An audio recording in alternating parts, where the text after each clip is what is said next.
আমাদের ব্যবস্থাতেই দুদিন বাচ্চাদের ডিম সিদ্ধ বিতরণ আমরা করব।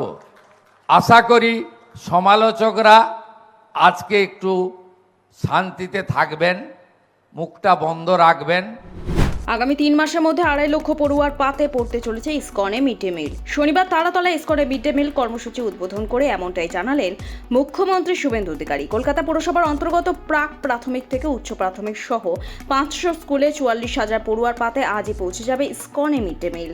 এর পাশাপাশি মিড ডে মিলের রাঁধুনিদেরও আশ্বস্ত করে মুখ্যমন্ত্রী বলেন, তারা কাজ হারা হবেন না, ইসকনের সঙ্গেই তাদের জুড়ে নেওয়া হবে। শুধু তাই নয়, অগাস্ট থেকে তাদের 3,000 টাকা বেতন দেওয়া হবে বলে জানিয়েছেন মুখ্যমন্ত্রী। একজনও রাঁধুনি মা দিদি বোন কর্মচ্যুত হবেন না। ইসকন তার রান্নার প্রক্রিয়াতে, বিতরণের প্রক্রিয়াতে তাদেরকে যুক্ত করবে এবং যুক্ত করা শুধু নয়, আমরা তাদেরকে আগের সরকার মাত্র 2,000 টাকা দিত, আমরা আগস্ট মাস থেকে তাদেরকে 1,000 টাকা বাড়িয়ে 3,000 টাকা করে দিয়েছি। প্রথম থেকেই আন্ডা আন্ডা আন্ডা করে মিছিল বের করে ফেললেন।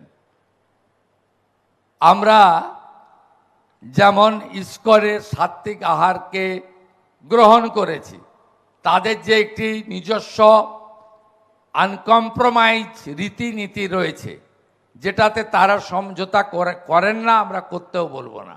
আমরা ঠিক করেছি এসএইচজি গ্রুপকে দিয়ে সপ্তাহে এই খাবারের সঙ্গে নয়, আলাদা করে আমাদের ব্যবস্থাতেই দুদিন বাচ্চাদের ডিম সিদ্ধ বিতরণ আমরা করব।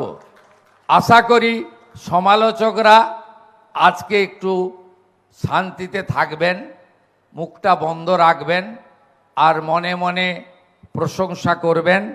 আর যদি হিংসারূপু শরীরে থাকে, সেটাও সংযমব্রত অন্তত আজকের দিনের জন্য আপনারা হিংসা রিপুটাকে নিয়ন্ত্রণ করবেন, এইটুকু আমি আপনাদের কাছে, মানে আমার বিরোধীদের কাছে প্রার্থনা করব। এদিন তারাতলায় পড়ুয়াদের সঙ্গে মিড ডে মিল খান মুখ্যমন্ত্রী।